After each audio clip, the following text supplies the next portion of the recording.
Before you begin, locate the bike in a secure upright position on a stand and make sure the bike is stable. Begin by removing the seat and the fuel tank.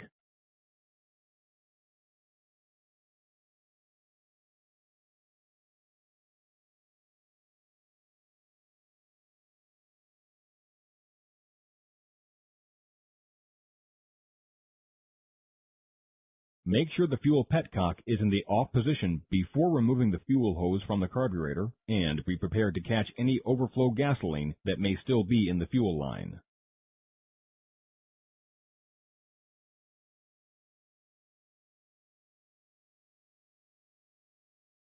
Remove the spark plug cap. Remove the breather hose clamp from the valve cover using your hands or a pair of pliers. With the hose clamp removed, you can then remove the breather hose from the valve cover with your hand. You may need to gently pry on the hose to break it free. Now, remove the 3 10mm valve cover bolts with a socket or suitable wrench. Once the 3 bolts are removed, gently lift the valve cover off the engine with your hands.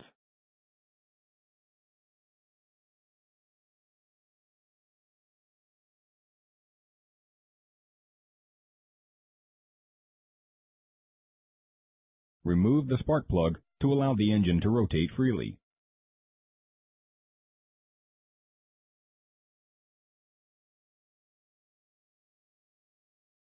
Remove the crankshaft access hole cover in the clutch cover on the right-hand side of the engine. Once removed, you should see the hex head opening in the end of the crankshaft bolt.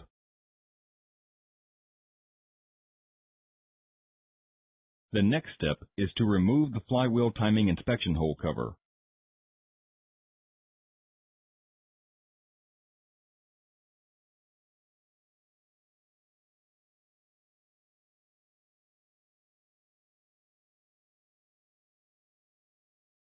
Using the hex wrench inserted in the end of the crankshaft on the right side of the engine, rotate the crankshaft clockwise until the top dead center or TDC alignment mark appears in the inspection window in the flywheel cover.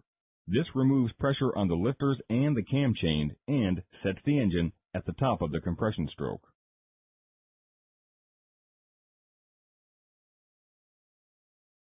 Check that none of the cam lobes are pushing against either the intake or the exhaust cam lifters. The lobes should be pointing slightly outwards, and the cam timing mark should line up with the marker on the cam carrier.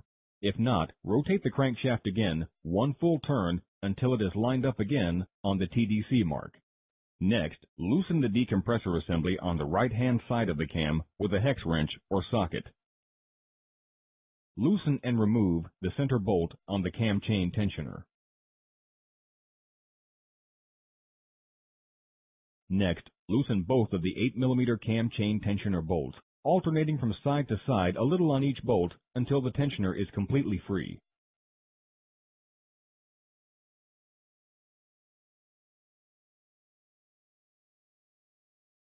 Carefully remove the cam chain tensioner assembly from the cylinder. Now, remove the cam chain sprocket bolts the rest of the way with your hand. You will need to rotate the engine slowly to have access to both of the bolts. Use the hex wrench to rotate the crankshaft as necessary.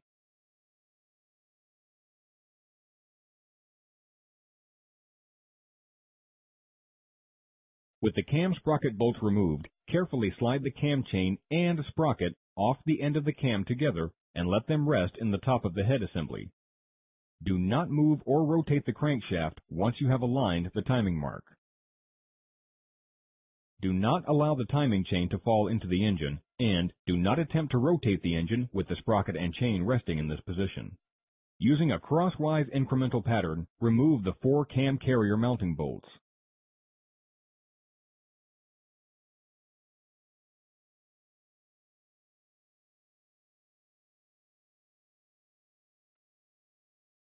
With the cam carrier bolts removed, gently break the cam carrier loose with your hands.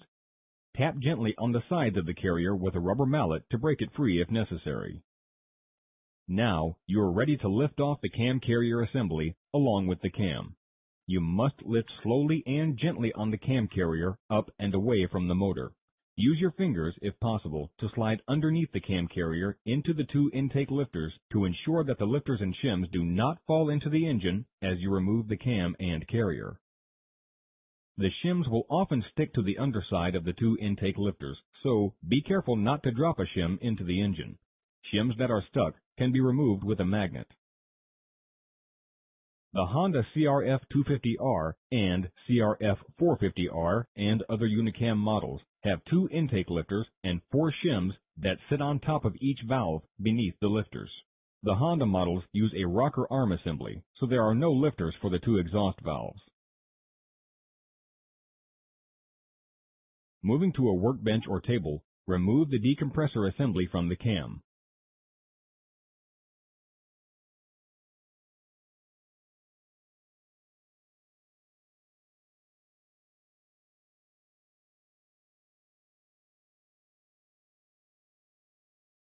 Remove the large cam bearing retaining circlip in the end of the cam carrier.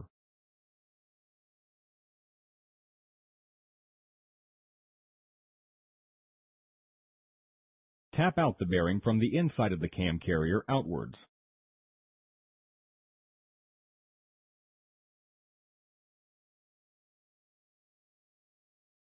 With the cam end bearing removed, you can now remove the cam from the carrier. Note that the left hand bearing is permanently mounted on the camshaft and cannot be removed.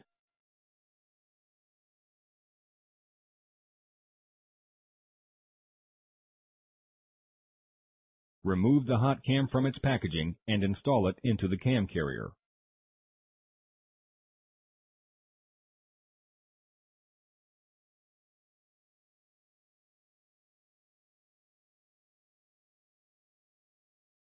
Insert the bearing retainer circlip into the cam carrier. It is highly recommended that you use a new circlip. Make certain that the circlip is properly installed and that it is completely seated in the groove all the way around the bearing.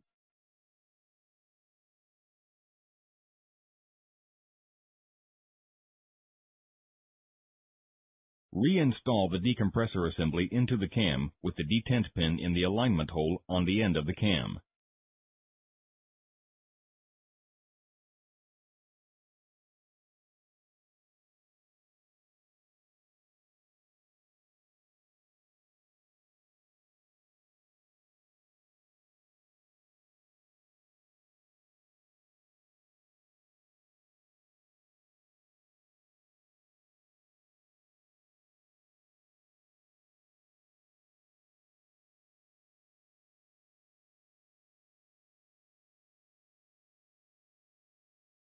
Clean the top of the lifters and apply a generous amount of assembly lube to the top and sides of both lifters.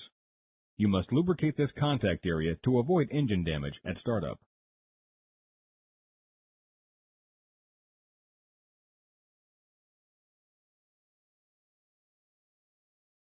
Insert the two lifters into the base of the cam carrier and ensure that they will move smoothly up and down without any binding.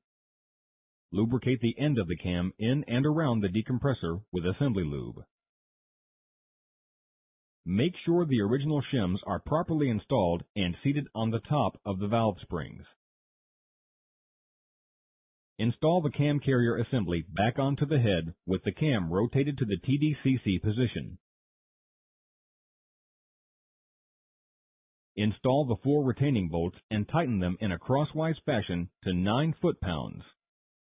The lobes on the cam should not be touching the lifters, and the cam should rotate freely. If not, remove the cam and reinstall it, making certain that it is fully seated and in proper alignment. Apply a generous amount of assembly lube to the bearings and lobes of the new hot cam where it makes contact with the lifters and rocker arm. Before reinstalling the cam sprocket and completing the installation, you will need to measure each of the valve clearances. Rotate the camshaft in the carrier assembly until it is aligned with the mark on the cam carrier. The cam lobes will be facing outwards and not touching the lifters. At this point, the cam should rotate freely in the carrier without friction. Using a feeler gauge, measure the 2 intake valve clearances as shown. For the intake valves, you will measure the space between the valve lifters and the camshaft. The specified clearance for the intake valves is 0.006 inches or 0.16 millimeters. Write down the actual measurement. Now, measure the exhaust valve clearances. On the Honda Unicam models, you will measure the space between where the exhaust cam rocker arm makes contact with the valve shims on top of the exhaust valves. The specified clearance for the exhaust valves is 0.011 inches or 0.28 millimeters.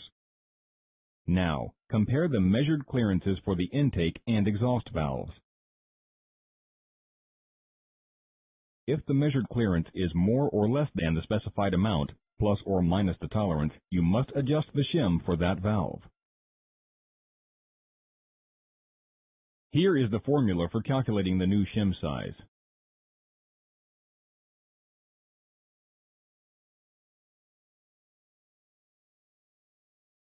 It is possible that all of the valves are still within tolerance and no shim adjustment will be required, but it is critically important that each of the clearances are within the specified range. To replace a shim, remove the cam carrier assembly as shown in Part 1 and measure the shim you will be replacing. Then, use that value in the formula shown above to calculate the new required shim size.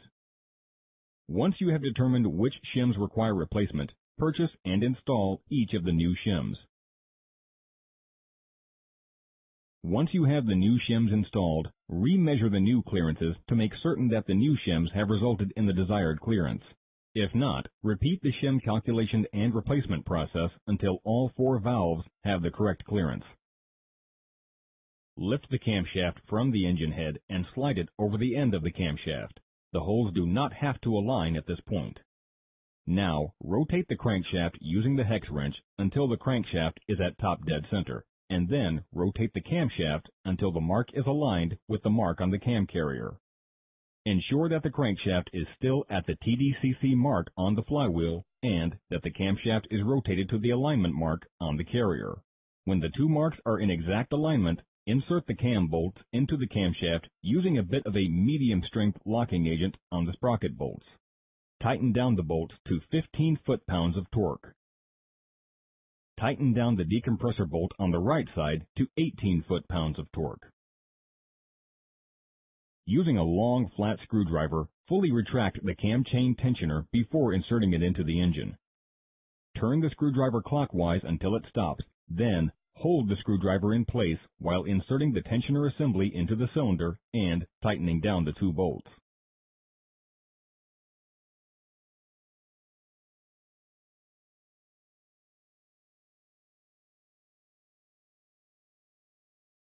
When you have reassembled the engine and are ready to operate, it is extremely important to follow the recommended break-in procedure.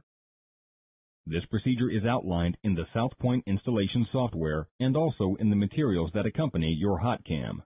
Run the engine for 20 to 30 minutes at about 3,000 RPM with a light load. Try not to let the bike idle for extended periods while breaking in the hot cam.